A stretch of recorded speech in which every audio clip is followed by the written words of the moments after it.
Good evening, ladies and gentlemen, and welcome to another episode of the hottest new show on the internet, Bullseye, telling you all about all different types of USF sports news, updates, and interviews.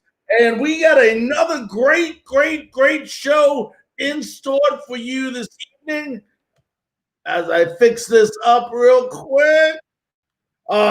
We got another great show, and it is my great honor, as always, thrill and pleasure to introduce to you my good buddy and co-host, Bradley Lewis Walker. Bradley, how you doing tonight, buddy? I'm doing good, Larry. How are you? Hey, buddy, we got a men's basketball win. How can I be doing any better? It seems like every night we do a show. Do you know the women's and men's basketball team, if you combine their record together, on nights we have a live show, they're undefeated? That is awesome. That is awesome to hear. You know, and they both have wins. So we're going to have to keep this streak alive. You know, I know they're going to some they'll be going to some Wednesday night games here in the future. But hey, we'll take it. They're undefeated, and let's go right into it and talk about the men's game today. You know, you and I were talking last week, right before we got off the air. The next night they were playing Florida Gulf Coast, I believe it was. We said we would like to see a 20-point win. They did it, a 19-point win. You know, they looked good enough to win. They did what they had to do, and I was really looking forward to tonight. You know, tonight was going to be a good test for Stetson, and they definitely prevailed. They won 73-62. Although it looks like the game was closer than it was, they really control this game, the entire game. Yeah, Larry, I was happy to see that they, we had. I know I got a notification this afternoon. The game was tipping off at 5, and I'm like, great. You know, if they win, Marine and Larry are going to have a win to talk about this evening. And lo and behold, they did pull off a win over Stetson. So it's good to be talking about a win. Yeah, and you know, that moves the Bulls, the men's team, which we'll be talking about the women's team a little bit later in the show. But the men's team is now 3-2. David Collins with an exceptional game, probably the best all-around game, had 18 points, 9 rebounds, 4 assists. Justin Brown, 14 points. Alexis Yetner, 13 points, 8 rebounds. And I call him the rookie, the freshman, Caleb Murphy, had 12 points, 6 assists, and that's what they're going to need. The one thing that I liked about this game is if you look at the scoring, it seems like when I was looking at the final statistics, as far as the scoring goes, it was distributed pretty well amongst the entire team. Yeah, Larry, I was going to say, the scoring was, everyone contributed. And I think, like we said last week, that they had to take shots when they could get them. Don't pass up on shots. Take the 2, take a 3-pointer. Don't pass it in. Don't let the defense set in, in the middle there. And that's what they did this evening against Stetson. Yeah, and they definitely did. And, I was looking at this game, and there's some good things I saw, and definitely some things, obviously, that we got to work on. One of the big things is their shooting was much better this game. I got to give credit where credit is due. They shot 44% tonight, Bradley, from three-point range. They were 8 of 18. At one time, it was even a little bit better than that. They missed a couple late, but 44%. We talk about field goals, and we like to see that right around 50%. Tonight, USF was 47.3%. But one thing that the fans have to remember when you're dealing with statistics, especially on this basis, it includes three-pointers, your field goal percentage. So I subtracted the three-pointers out of it, and they shot 51% 51% from, field goal, which is more than satisfying to win a basketball game in that aspect. But once again, the nemesis that seems to be really, hitting us in the thorn in our side this year has been our free throws. We're going to have to get better than 54% free throw shooting in the game in order for us to be better. We have a tough game, which we'll talk about in a little bit, versus LSU coming up this Saturday. And there's no way you're going to be able to shoot 54% free throws and win the ball game, because they're going to keep your butt on the line if you continue to do so. Yeah, Larry, actually, it's funny that you bring up the 3-point percentage. Actually, last night on my Sunshine State Sports Jabber show, I, of course, cover all 5 of the major universities in the state of Florida, and not any of them shoot very well from behind the 3-point line. So this was good that the men's team shot 44%, because a lot of them were shooting in the 30, 37% from – and again, the way that the NBA game is based, again, I'm not saying that that's the way the college game is, but the way the NBA game is, it's a live or die by the three-pointer. So if that's the way it's going to be in the NBA, those kids in college are going to do that. But you're right. When you're on the free throw line and you're shooting just 54%, yeah, that's not good. Coach Gregory is going to have to do something with them, because they cannot miss free throws. You can't miss those 3 points. They're very, very critical in critical games.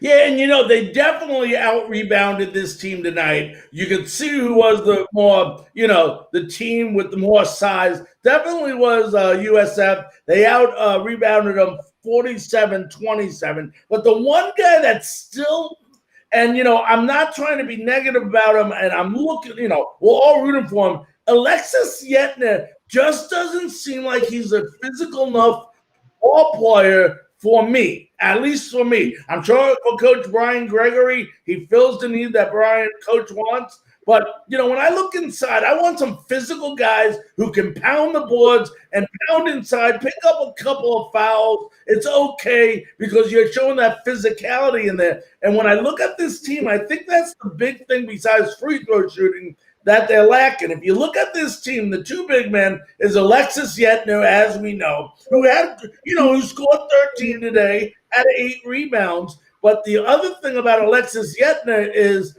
if you look at him and you look at Michael Durr, who are your 2 big men, one is center, Michael, and then Alexis plays forward. We go with a 3-guard offense, a forward, and a center.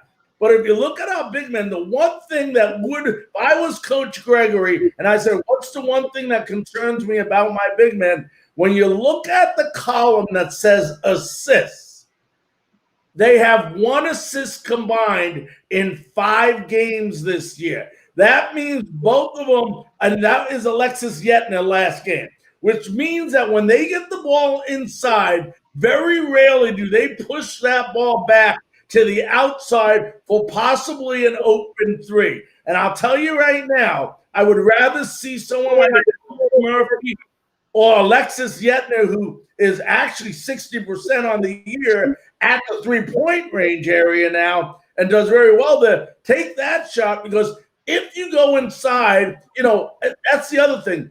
1 or 2 things should happen if you go inside. You're going to get fouled and go to the line, or B, if you're not, you're going to make a shot. 3 things. Or C, you're going to push it back up to someone who has a better shot than you. But when you look at our big guys inside and they're not as physical, they're not getting into the free throw lines. I think both these guys, Durr and Yetner, on the season, each have 10 free throw attempts. Yetner is shooting 70% and somewhere in the 60s for Michael. But what that tells me as a coach is that, we're not dishing that ball back out. We're forcing some unnecessary shots underneath. And guess what? If they foul us, that's okay on them, because they're going to say, guess what? We'll put you to the foul line, and you guys will only make 50% of it. Yeah, I'm wondering, Larry, with Yetna, if maybe the injury that he had a year ago, maybe he's still not quite wanting to push it. That could be something, that, again, I'm not trying to give an excuse. That's definitely, you don't want to use the injury as an excuse, but maybe that's a possibility why he's not being so aggressive down low. But yeah, you got to get Yetna and you got to get Durr moving. You cannot, again, we are just talking about shooting the 3-point shot. You got to get your big guys working in, because you got to get those points down low. You got to get rebounds, keep the boards alive and stuff like that for secondary points. We all know how important in basketball secondary points are. So, yes, these guys are going to have to do a little bit better. And, again, like you said, with the game coming up against LSU, It's not going to get any easier, and especially when conference play begins, because the film is being shown right now of how to beat them. Okay, well, if you can't score any points, we'll put you on the foul line. You're not going to make your shots there either. So we're going to win one way or the other. And the other way to talk about physicality, like we're talking about with the big man, and this ain't knocking the big man. This is me just saying what I would like to see more of from these guys underneath. They won. Let's be happy with a win. Is a win is a win. Doesn't matter how you record it in the record books. It is a win. But at the end of the day, when you look at your leading rebounder, Alexis Yetner, and the big men inside, and they're only averaging 6.5 rebounds a game, that's not going to cut it from a physicality standpoint. Your big man, I understand they may not get a triple-double. They may not even they should be getting as many double-doubles as possible, points and rebounds, but damn it, rebounds are your thing when you're in the middle, and I need a guy that's physical there, that ain't afraid to throw elbows around, pick up a couple of fouls, and get us those rebounds. And I think that's the missing piece on this team right now is just the physicality. I love the way they're playing. I love how Dave Collins is playing. I love how Chaplin played today. I love Justin Brown, Caleb Murphy. I just want to see the big men, when they don't have that shot, push it back out. And you know what? Nothing says those guys on the perimeter that are playing guard can't push it back into them if they get back open. True. Absolutely. You're exactly right, Larry. Now, we got a big game this weekend. LSU. LSU is 2-0. They haven't really played anyone. But let me tell you something about this team. This is a team, and you mentioned it early, Bradley, you can't afford to go ahead and miss free throws for us. This game, by the way, will be at 2:30 p.m. I believe it is on the road. They got two guys. One, I believe, is Cameron Thomas, a freshman averaging over 22 points in his first two games. And then, of course, I believe it's Theron Warford, who is their main guy there, 18.8 points, 6.3 rebounds, 4.5 assists for Trenon Warford, and he's a sophomore. So they got a young team, but they got a very, very good team. They're 52% field goal shooting in 2 games. Listen to this, something we don't hear, 79.1% from the free throw line, which is more like where you want to be, and they're hitting 40% of their three-pointers. So here's a team, if you ever talk about that physicality that's going to have to come out, it's got to be USF that game, because if you look at the opposite side, this is through not tonight's game, so we don't have the cumulative stats, but before tonight's game, our field goal percentage was 45%, three-pointers 35%, which isn't terrible. But once again, our free throw shooting on the year before tonight, and believe me, it didn't get any better tonight, was at 63%. So the two big areas, I think, LSU right now, I'm sorry, they are a better basketball team than us. But if we can go in there and hit our free throws and be around that 80% range and play a lot more physical of a game, that's what it's going to take to beat a team like LSU. And not only, no LSU is not ranked, but it would still be a huge win for the USF men's program if they can go into Baton Rouge and go ahead and beat LSU. Yeah, Larry, I'm looking at ESPN right now, and they have 75% win predictor for LSU. So you can look and say that we only have 25%. So, yeah, like you said, even though they're not ranked, LSU is 3-1. You are in Death Valley. That's what they call LSU, Death Valley. So, yeah, we're going to have to get better on the free throw line, and we're going to have to get aggressive. We're going to have a shot. And, again, just what happened. Look what happened with the Lady team. We beat Mississippi State. So, guys, anything can happen, even on the basketball court. I know we talked about it a lot through the football season about the coulda, woulda, shouldas and all that stuff. But this is if USF can get better on the free throw line, we can make our threes, get a little aggressive, we can beat LSU on the road. Yeah, absolutely. I'm just doing a quick message to Bill. There we are. Sorry about that, Bradley. No worries. He was on. I want to let him know he was on. He went off, thought he wasn't on. So I want to make sure we get him back on here. Okay, so I just let him know right there. But yeah, and we'll talk about the women's exciting around the woman going on in a few minutes, but I don't want to start going over the women's and then we have the interview and then of course all those things. But yeah, but once again, the men are 3-2. Okay. Something I'll take. The only thing I really don't like, and we'll talk about it, we're gonna talk more about the women's part of the schedule. Later on is the actual time between games. And what I mean by that is time off. And I know we have COVID and scheduling and stuff, but I think when you have these layoffs, and the women's great example of these layoffs, which go into detail a little bit later, but when you have these 8 days and 7 days and 9-day layoffs in between games, it's not a good formula for the team to stay in a rhythm and to stay fresh, at least in my opinion. And I'm not saying this is the fault of Coach Fernandez on the women's side, or if Brian Gregory's having that similar situation. But this is one of the things that we obviously have to face with the COVID-19 epidemic.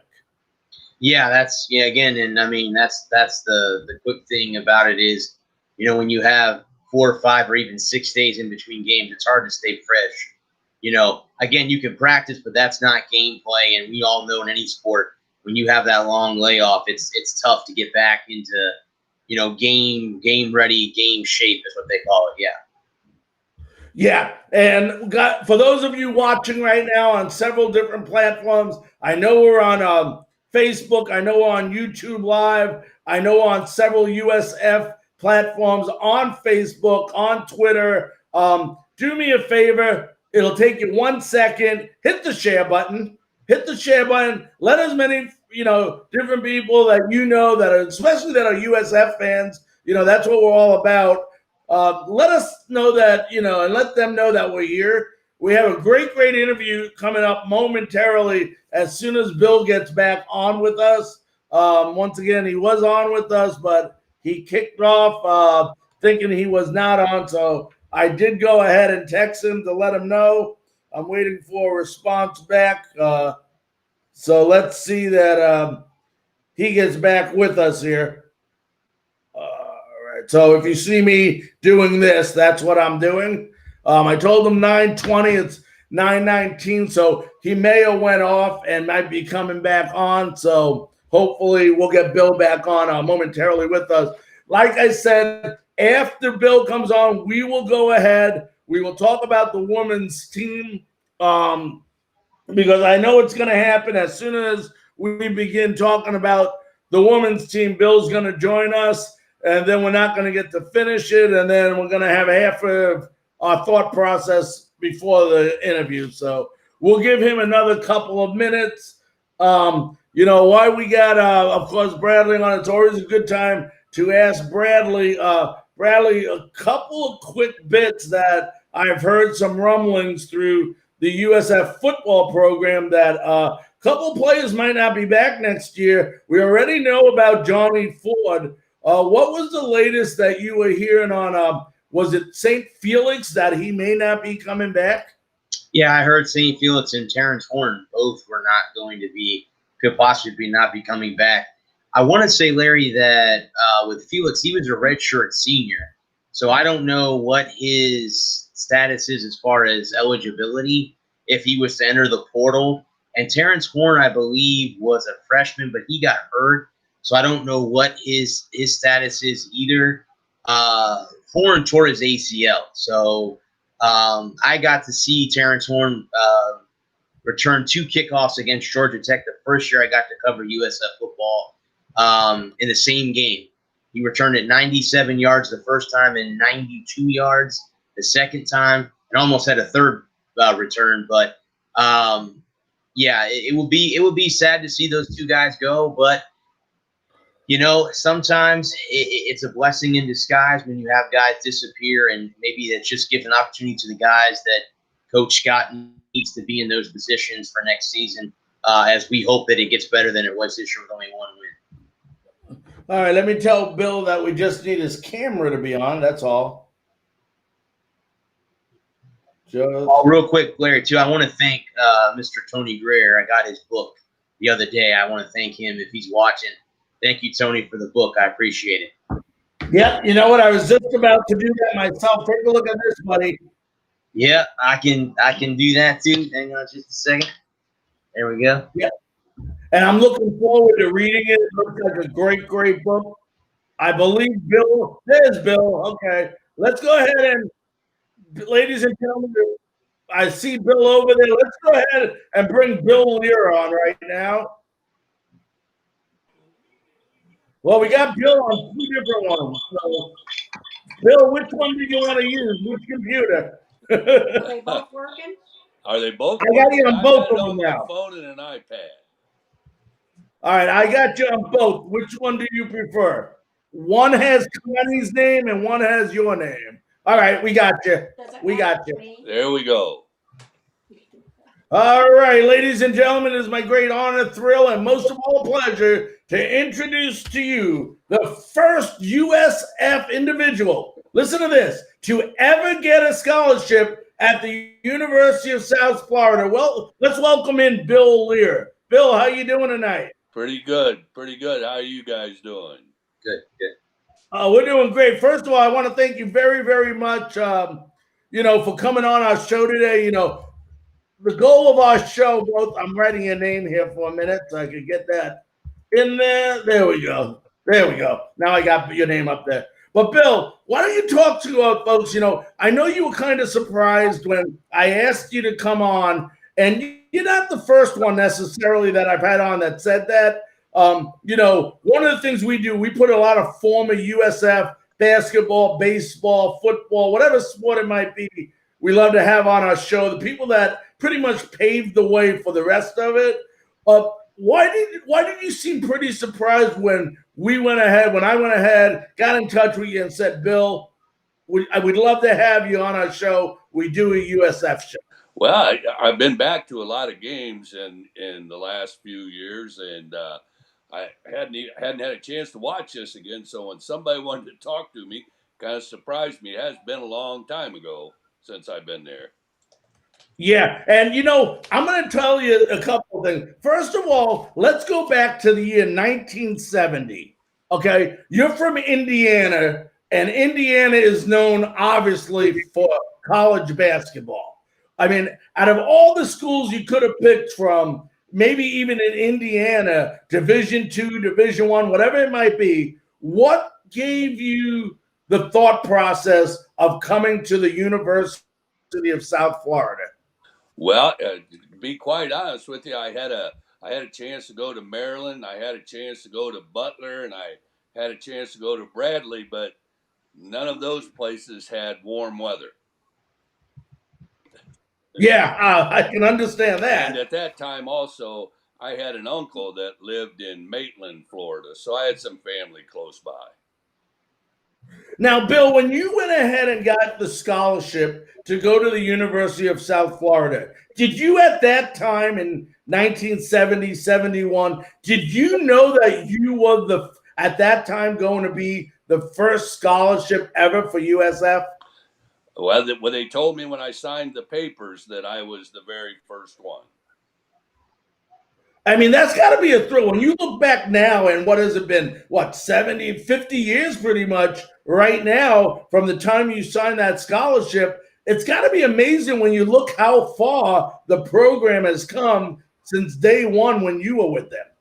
Well, it's traveled a lot of roads since we started. I remember we played at Curtis Hickson back in those days. And I laughed about 4 years ago when they were doing 5 years ago, and they were doing the renovation to the Sun Dome, and they played downtown.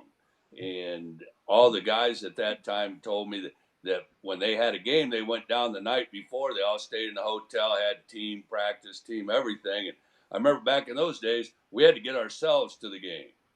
So we didn't take a bus from campus or anything. We had to get rides and cars and make it all the way down to Curtis Hickson at that time. Yeah, and we'll get into Curtis Hickson in a minute. But before I do that, for those USF fans that are joining us right now, they may not have known this, but of course you know this. because you played back then, but it wasn't called the USF Bulls then, was it? No, we were the Brahmin Bulls back then. Right, the golden Brom. That's right. And the USF Bulls didn't come up. Did we lose them? Up, we lost them for a minute, Bradley. He'll come back on. Yep, I think we lost him, but we'll give him a few minutes to come back on. Not sure what happened. That's the funny thing with some of, we got so much technology nowadays that, I'm still learning it. I can imagine some of the guys that have played years back. Let's see if we can get him back on, right? There he is. Your technology is not the same as it used to be. We were just getting into that. I was saying about mine, and then you went right off the air. You see, Bill, as I was saying, and you called the Brahmins now. Curtis Hickson, you mentioned, and I wanted to tell people the story, and of course, you know it better than anyone. So to you, it's just a replay of what you already know. But back in the 70s, when you played at Curtis Hickson, before the actual regular team was recording wins and losses in the NCAA and in the USF record books, you actually started out as a freshman team that played other freshman team back in 1970. And I remember, I don't remember, but remember hearing about it when you played at Curtis Hickson. It was, I believe, versus the Gators, a freshman squad of the Gators, the first real game that didn't count in the record book. And they were expecting about 2,000 to 3,000 people at this game, and it ended up that the actual game went ahead and got 4,500 people to Curtis Hickson. Well, it was full. In fact, most of the games we had that year was full. We were fortunate enough to play. We played Florida twice. We played Florida State twice. We played Miami at that time. We played all of the major junior colleges in the state. Gulf Coast was back then was ranked, I think, 4th in the nation junior college. Chipola Junior College. So we had a pretty tough schedule back then. And you guys, the first year, the one that didn't go on the record books we're talking about right now, you were actually 19-4 that year. Just incredible for a first-year team that's never played together. And I do remember one guy's name real well besides yours. Of course, I remember your friend, Arthur, I believe it was. But also it was John Kaiser. Yes. Who was a really, really good basketball player. I think he was a scorer as well. He scored a lot of points. And talk about that team. Basketball was a different game back there, but a bunch of freshmen coming in, never playing together and being able to do something very, very special that year. Well, we actually had 3 guys off of that team, scholarship players that were from Indiana, one from Kentucky.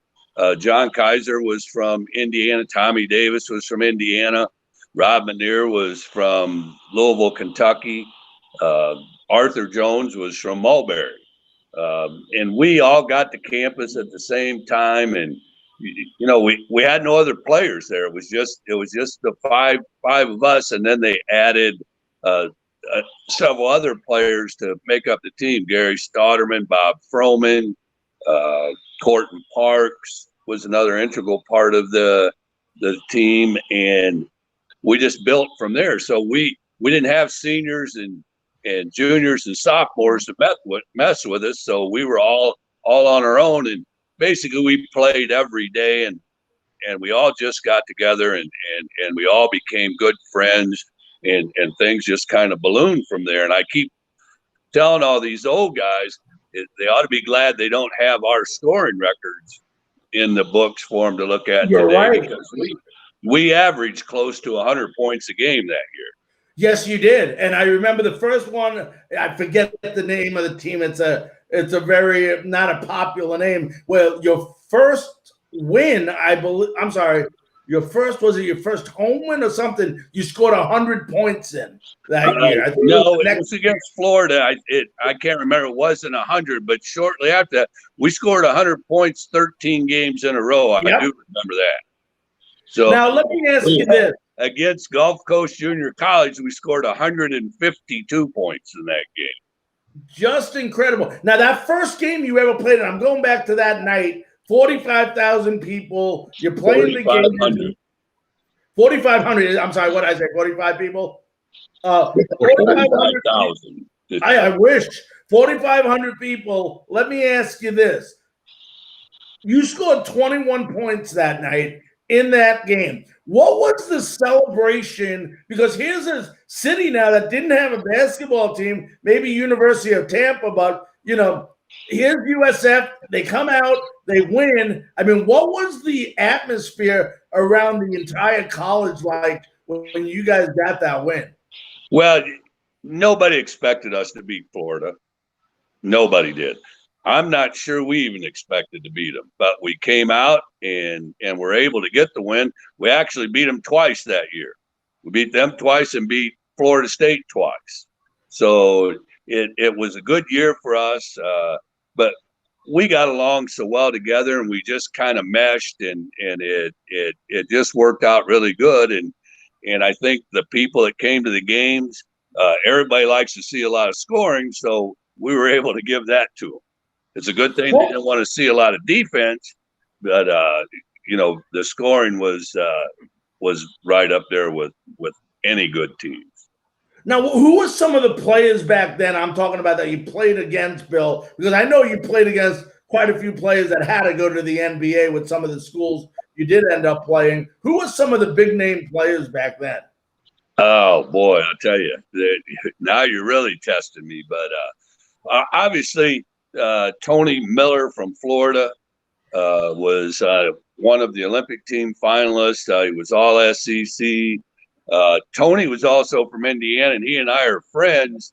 And he has 2 scoring records at single game scoring records. I think he set it against us when we were sophomores, and he broke it against us when we were sophomores. So Tony was a good one. Lawrence McCray, I think from Florida State, was ended up being a good one. Greg Samuels. I mean, there were just a lot of good guys that several of them ended up in the NBA. Yeah. Now, talk about your coach. Not a lot of people know who Don Williams was. What type of coach was Don Williams, and what kind of style did he have?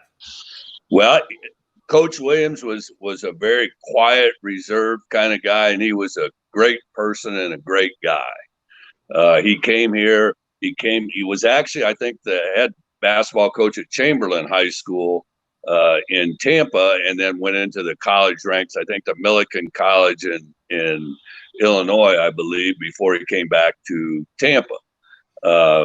Obviously, he liked a very up-tempo game, and so he had us running. I mean, we were in shape. The things that he taught us and he taught me personally, I didn't realize for years afterwards that just some of the impact that he would have on my life. But he was a great man.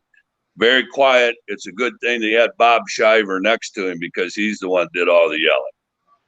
Now, Bill, do you like what the game has evolved in? I mean, obviously, from a college standpoint, it's changed amazingly and drastically since you played the game. Just the way they do things in college basketball now become a heck of a lot more of a business than it ever was back then. Do you like the new way they're doing things, or do you wish they could go back to the way it was? Well, I think you'd like to see a little bit of both. The players are bigger, stronger. They can do things. When I was at South Florida, I look at the weight room that they have now. That's something like 25 or 30,000 square feet for the football team.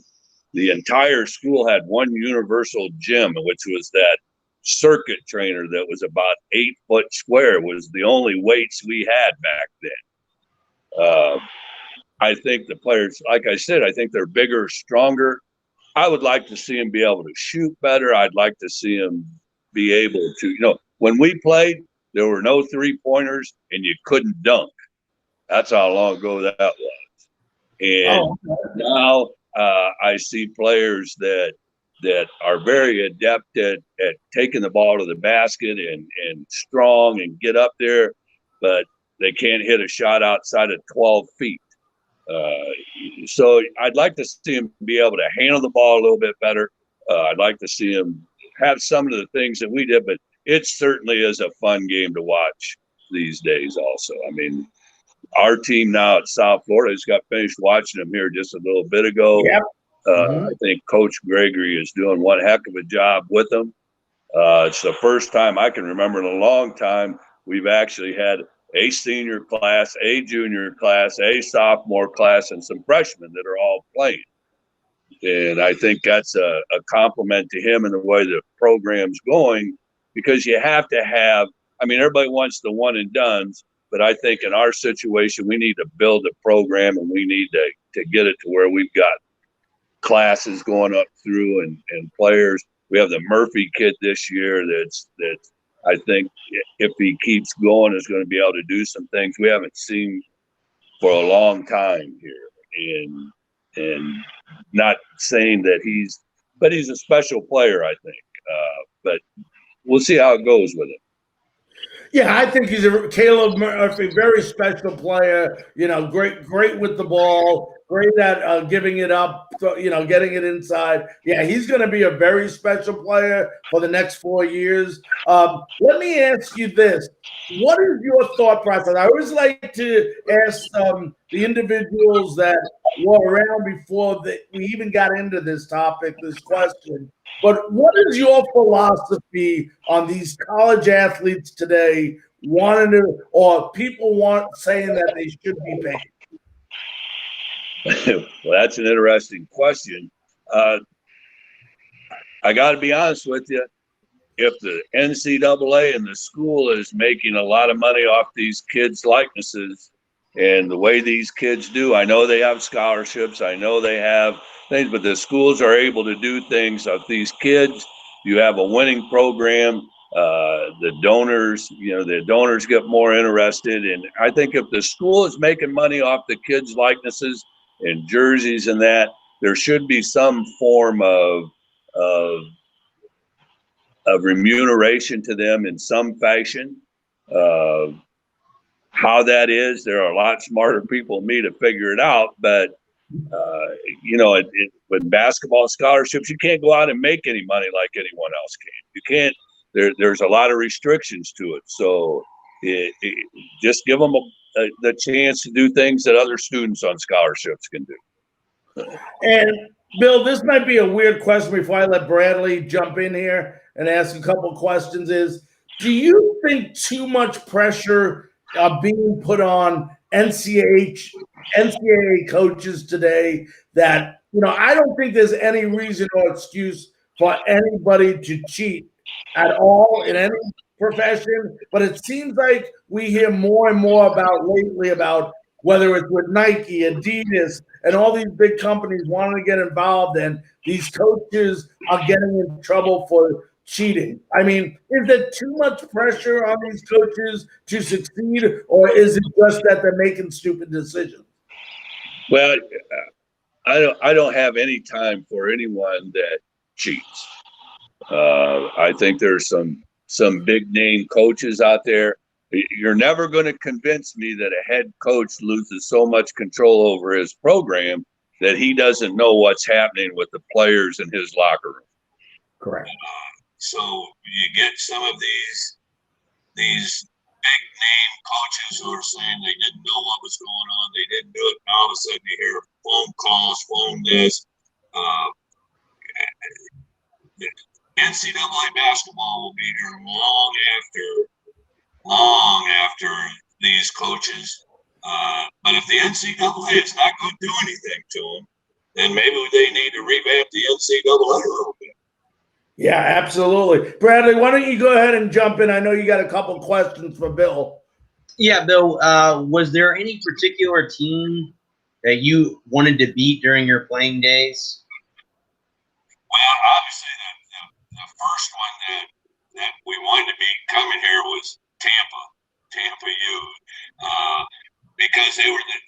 team in town. And, I think the first night when we beat Florida, and people, we kind of believed in ourselves, and it kind of snowballed. Then really, we wanted to beat every state school, and we did. We beat, like I said again, we beat Florida twice. We beat Florida State twice. Two players off of that Florida State freshman team played on the team the next year. Got all the way to the Final Four, I believe. So it was just a fun time. So we wanted to beat them all. And the other question I have is, Bill, what did it feel like to you to be the first ever to sign a scholarship at USF? After you signed your name, how did that make you feel? Obviously the oldest. But, at that time it was exciting, and it was, I really enjoyed it. There was a professor at South Florida that came from my hometown, Bob Orlowski, who actually told the coach about myself, and that's how they came watch me play, and everything went from there. So I still see him when I come back to games. He's still there. So it's very special, and it's I think the way the program has evolved, the Sun Dome's absolutely one of the finest places in the country to play in. The practice facilities, and I've been in IU's practice facilities. I've been in several schools' practice facilities, and there are none, bar none, any better. There are some as good. There are none any better than what we give our athletes to. So, they come here, they can compete. They can compete at the highest level in a great conference. So as we win, unfortunately, you got to win, and then you'll see things start to turn around. David Collins was a diamond in the rough when he came here, and he's going to be, after 4 years, one of the best players that's ever played here. And he was here 4 years. Justin Brown is another one. These kids have been here 4 years, so I tip my hat to these kids that are staying 4 years, and they're going, because that's how you build a solid program. No, I couldn't agree more with you on that, Bill. Bill, I know you still stay involved as far as watching USF like you did today, and watching the team. Obviously, you know the players very well from a name standpoint. Do you ever get good to have an opportunity where any of maybe Coach Gregory or former coaches ask you to come in, have like a meet and greet with the players, and sit down and just stay involved in the university? I've met several of the coaches over the years. I've been to some practices with Coach Gregory. I've seen him play games, and I talk to him every once in a while. I make it back to Tampa about 3 or 4 times a winter to see it. I plan all my trips around home basketball games so I can see as many as I can. And now with TV, I can see them all here. So I try to stay in touch, and if I see a player or something that they may want to look at, I send them some information their way and let them do what they do. But yeah, I met some of them. I see all the Charlie Bradley. I see at the games. Rodinko Dobros, I see at the games. I still have a good relationship. I'd like to spend just a second talking about my old roommate, Arthur Jones. Yeah, please. Who today is probably the finest athlete that I ever got to play with. I mean, he was, other than the fact that he had many hands and he couldn't catch anything, he was the best rebounder, the best defender, the fastest, strongest guy I know. And I still stay in touch with him. I still see him, and I want everyone to know that a couple years ago, Arthur had a stroke. He's still living in Mulberry, Florida. But the fighter he is, he's trying to come back from it and everything. And I went to visit him last week when I was in town, and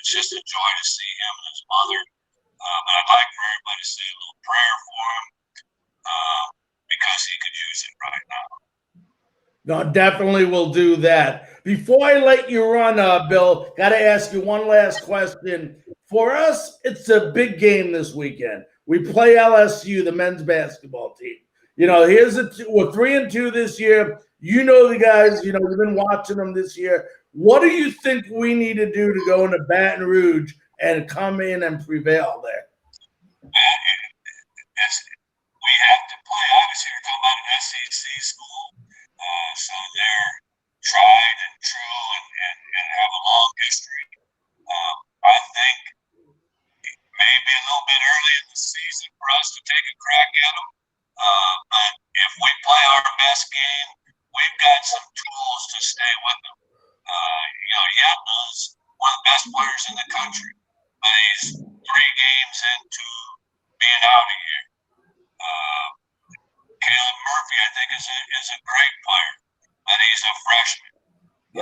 Justin Brown, Castaneda has to play. Everybody has to be on all cylinders, and I think we have a chance to beat them. I mean, but we have to play. Big Door's got to be really big come Saturday. So Yeah. I think actually in about 6 weeks you're going to see a completely different team than what you saw tonight. They'll be much better. They'll be more refined. Their defense will be good. They just need to start playing together. And the young Chaplin, I think, or Chapman, I think he's a diamond in the rough too. He can shoot. He can do things. There's just a lot of we have options. We have options. So if somebody's not having their best night, we can put somebody in it. And I'll tell you, I think Yetna, Collins, Murphy, Castaneda, Justin Brown, I've always liked the way he played. So I think we have a chance. We have a chance. Well, good. Well, listen, Bill, I want to thank you so very, very much on behalf of myself and Bradley for coming on Bullseye this evening. It's been a pleasure having you, sir. Oh, no problem. Nice meeting all of you. And next time I get to Tampa, maybe we can meet in person. That'll be terrific, and hopefully they'll have fans in the stands, too. Well, I hope so, too. All right, my friend. Be safe. Have a great holiday. Go Bulls. Go Bulls. All right, let me bring that down. Bradley, another great interview as always. And, you listen to him, and obviously he definitely knows what he's talking about. There's no doubt about that. But, here's a guy that played 50 years ago, okay, 1970, right? 50 years ago, and still follows the team. We talk about these guys that have played, and the thing he likes, and he's right. You talk about the Chaplins, the Justin Browns, and the David Collins. These guys aren't playing basketball for 1 year and leaving. They're playing for 4 years. I mean, they're staying the full 4 years. And, in a university and from a coaching perspective, I cannot tell you how much more that means to a coach just from the idea of know what's going to be going on from year to year. And then you look at Bill, and he talked about how excited he is about this team. And it's getting me fired up. I want to get on the basketball court while you guys were talking. But if you look at this, he's right. You got the Chaplin that can shoot. You got the Collins, who is a scorer. You got the Justin Brown, who he talks about. You got Yetna inside. And we talked about Michael Durr. This is a team, once they start playing together, like he said, it's not a team that has a senior class. It's a team that has like he said, word for word, a senior class, a sophomore class, a junior class, and a freshman class. They have classes. And when you have that, year after year after year, what you do is you build consistency, because when you lose that senior class, you have the revolving door of the freshman class coming in. And, I got to agree with Bill. When you look at what he said and how Coach Gregory is handling this, I think he's doing it the right way. No, absolutely. Yeah. I again, another great interview. But yeah, I agree. And that's what's cool too. It's cool to see, Frank, Larry, we've had everyone on, and everyone that no matter what year they played, they're still following their respective sport. Mac Rothy and Mr. Grammatica, they're still following the football team. Bill and Tony and all of them are still following USF basketball. So that's cool that they're still following the program, that even though they are not playing physically, they're not away from the game. And that's what makes it pretty cool that they're still following the game along. So, yeah, again, like we were talking earlier, you can put the right game plan together. You can beat anybody on any given day. And I don't see, if we have a good game against LSU, we can beat them. Yep, once again, it's streaky playing that wins games. Yeah, maybe a little luck involved, but at the end of the day, if you do the fundamentals, you play great aggressive defense, and you make the percentages of your shots and don't make, we talk in football about not making any mistakes, not turning the ball over, right? Well, Right. It's a very similar, philosophy in basketball. You don't turn the basketball over, and Wow. you don't make mistakes. And, or they call penalties in basketball fouls, okay? It's just playing smart basketball. And I'm really looking forward to this game, because the one thing this game is going to do either way on Saturday, it's going to show us how much further we need to get. Correct. It's going to show us where we're at. We haven't been playing great schools, and I'm not making excuses for the men's basketball team, but you come to play with a different mentality. I don't care what anyone says. When you're playing an SEC school like LSU, and no discredit to Stetson or FGCU, but it's a lot easier to get up for a school like LSU than it is for one of those other schools. And True. Once again, that's no discredit towards those other schools, just like it's a big deal for them to get up and play against USF. Correct. Yep. Now let's go over and flip sides, because I know we've been dying to talk about it. Boy, what can we say about this women's team, man? It is just incredible. The job Coach Fernandez continues to do with this team, it's just amazing, and we talked, and I said to you, and you and I were talking last week, we talked about that they didn't play a great game versus Baylor. They hung in there.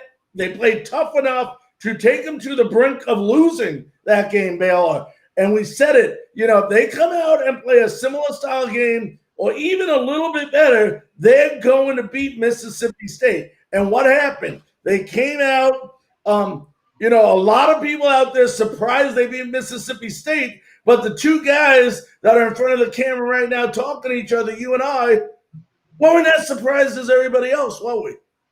No, Coach Fernandez, again, this is one of the top programs that, again, Larry, I think we discussed this when the season was starting. Sometimes it's good to be under the radar and not be the top team. Everyone's, you got the big bullseye on your back. Everyone's chasing you.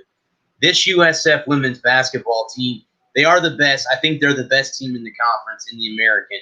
So, again, they have that bullseye. But then they're not one of those that's a nationwide, we're going to watch USF. Well, if we keep playing like we did against Baylor, which we almost beat them, and we go out and beat the number 6 team in the country, you're going to get a lot of eyelids looking at USF women's basketball. And the way that this team's been playing over the years since Coach Fernandez has been here has been absolutely spectacular. Now, this Elisa Pinzon is incredible. She was 1 assist shy of a triple-double. She had a double-double, 14 points, 11 rebounds, 9 assists. But you know what? You can throw all that away for a minute. Because in my eyes, the biggest thing she did that night was those 2 big free throws at the end of the game to seal it when that pressure was on. And I'll tell you what, just an incredible. She won AAC Player of the Week, well deserved. I mean, she's just incredible. Then you got Bethy Manunga, who was a beast on the boards with, I believe she had 12 rebounds, 8 points. Elena Sinicki had 9 points. But the one that really, really seems to spark this team night in and night out when they play has to be Maria Alvarez. I mean, this young lady is just incredible. She can hit from the outside. She can do everything. She's like a spark plug on the court. And it seems like when it comes to third quarter, it becomes Maria Alvarez time. Yeah, and you know what? It's good to have a player like that, that you can in crunch time. And like we were just talking about, Larry, free throws are very important, especially when it's going to close out a game and you make those 2 free throws to make it where the team can't tie you or get a 3-pointer, to get close. So again, we were just talking how important free throws are. Those were 2 clutch free throws when you needed to make them, and that's what this team's going to have to continue to do, and they will. They will. I don't have any doubt in my mind that they won't continue to do what they've been doing. And you talk about coaching and you talk about handling adversity. Remember, and a lot of people forget this because they won the game, they were down by 8 in the second quarter of this game.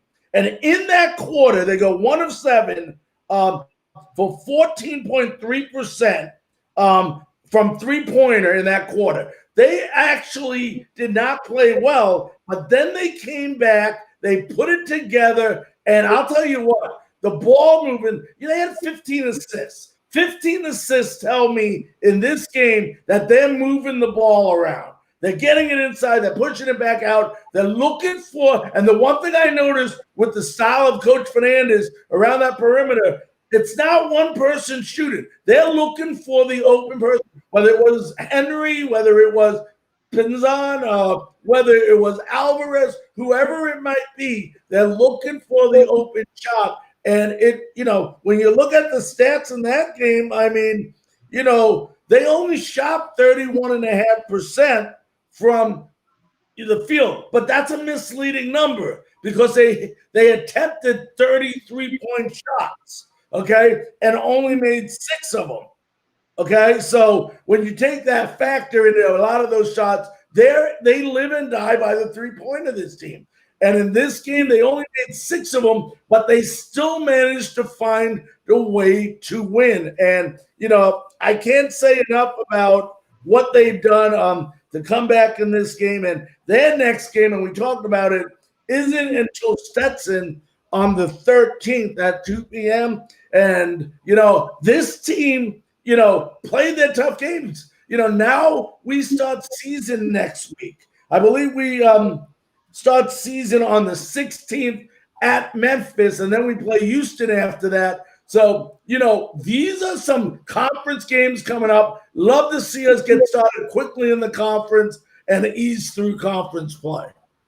Larry, I think the Stetson game has been canceled.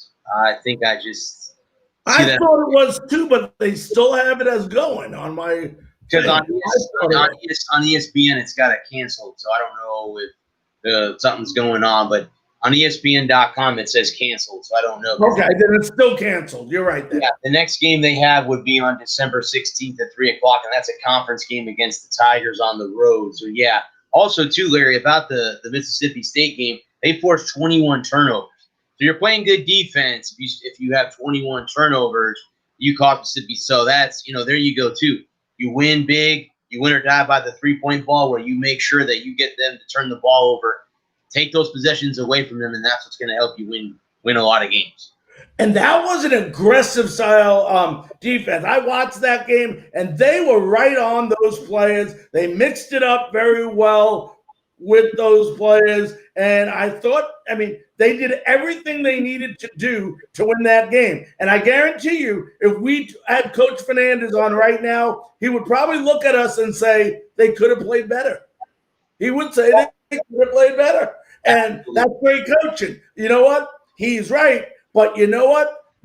A W's a W. I just cannot wait to see when this team plays together, starts conference play next week, gets a couple more games under their belt, and start really molding together as a team.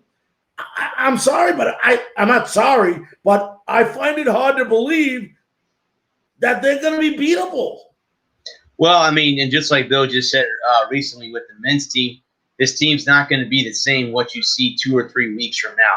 When they have more games under their belt and they're playing more, as a team, it's going to be a little bit different. You're right, Larry.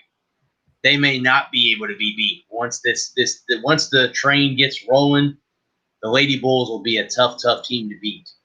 Yeah, and not just this year, and I don't want to look too far in the future, but this could be a team just like UConn was in this division that pretty much rides the sails throughout this conference over the next couple of years. Oh yeah, and again, see that's a good thing about UConn going back to the Big East is now you are the queen in the division, as they say, compared to them. And I know they gave UConn fits when UConn was here too, so that's cool also. Now, also, the thing we got into earlier before we wrap it up here is because of COVID-19, they're not playing again now. You're right. I forgot about Stetson being canceled. That's another 3 days that they're not playing basketball. Now, I know Coach Fernandez has them doing something to stay active and to stay in basketball shape, but nothing's like being on the court and playing in game time situation. So now you're going, that game versus Mississippi State was on December 5th. The game versus Memphis to open up conference play is until December 16th. That's 9 days later. And that's no discredit to Coach Fernandez. He had games scheduled. Unfortunately, due to COVID-19 and some of the issues going around college basketball, that game will not be played.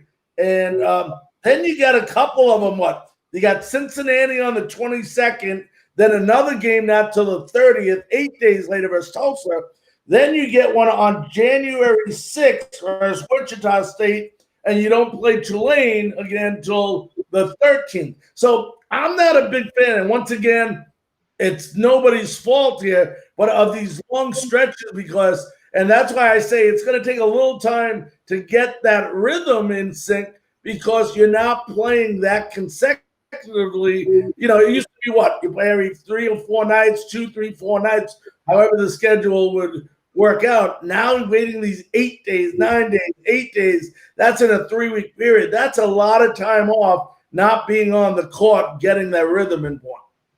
Yeah, again, like I said earlier, you can practice, but when you're not on the court, you're not in game shape and not playing during games, that it makes it hard to get that roll going. And of course, hopefully, unfortunately, because of COVID, it's hard to know if you're going to play a game or not. You don't know. Yes, it's on the schedule. Yes, we're planning on playing, but you don't know until game time if you're going to be able to play. All right, before we wrap it up, first of all, once again, we want to congratulate the women's team on a huge, huge victory versus number 6 Mississippi State. We're really women's getting their conference schedule started. We'll be here every week going over it. And, right now it looks like some exciting times for both the men and the women. But before we wrap it up, Bradley, before we let it go, I know you have a show coming up Thursday night. Let's go ahead and let everybody know when that is. Yeah, guys, it's the Walker Report. It's on 8 p.m. Eastern Standard Time. For all the people out there that are listening on the West Coast or in a different time zone, we talk about all sports. I have 2 co-hosts in Adam and Lewis that have basically kind of revolutionized my show over the past month. And I have a YouTube channel, guys, so if you can't catch it live, my YouTube channel is the Sports Nerd Bradley Walker. Head on over there. I put every one of my podcasts, other than this one, because Larry has this one and he puts it on his YouTube channel, so you can watch it if you don't get to watch it live. But all the ones that I do on Mondays and Thursdays are on there. So if you don't want to watch it live and you can catch it, on a repeat, that's great too. I appreciate all the views from everyone, whether it's live or whether it's after, it doesn't matter. But 8 o'clock, guys, we talk about all sports. Then, of course, my Monday show is the Sunshine State Sports Jabber. That's 8:30 p.m. every Monday, and that's every bit the state of Florida. I was talking about the Super Bowls. Of course, there's the Super Bowl coming up in February, number 5 here. So, but yeah, that's how I got going this week. And then as far as Frankly Speaking sports go, tomorrow night and Thursday night, 9 o'clock p.m. Eastern Time. Tomorrow night, we're going to have special guests. Name may sound familiar. Chris Gronkowski, the brother of Rob Gronkowski. Chris used to play in the NFL, has his own company now. He played for the Cowboys, the Denver Broncos as a fullback. He'll be joining us tomorrow night. Then on Thursday night, our Pigskin Thursday, we're going to have Peter Bursic. And a lot of you may not know who he is unless you're from Minnesota. He is a beat writer for the Minnesota Vikings. He's going to come on. We're going to break down the game this upcoming week between the Bucs and Vikings. And then Monday, we get to kick it off. I don't know if anybody's known because there hasn't been a lot of action, but this week has been the baseball winter meetings. And I couldn't think of a better person to have on this Monday night, beginning at 9 p.m. Eastern Time. The radio voice of the Tampa Bay Rays, David Wills, will be joining us live to talk some Tampa Bay Rays baseball.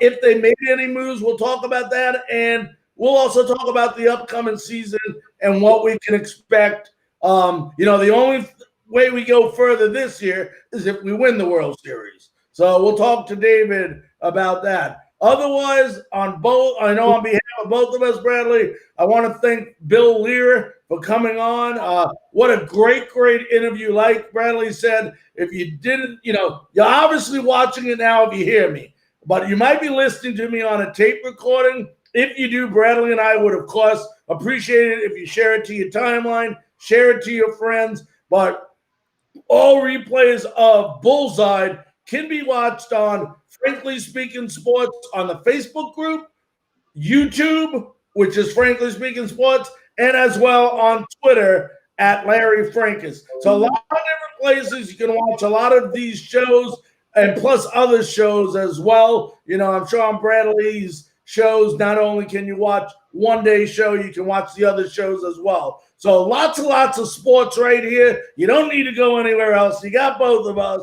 But until next week, and once again, we'll announce over the weekend who our special guests for next week will be on Bullseye. But until then, everybody be safe and have a good night.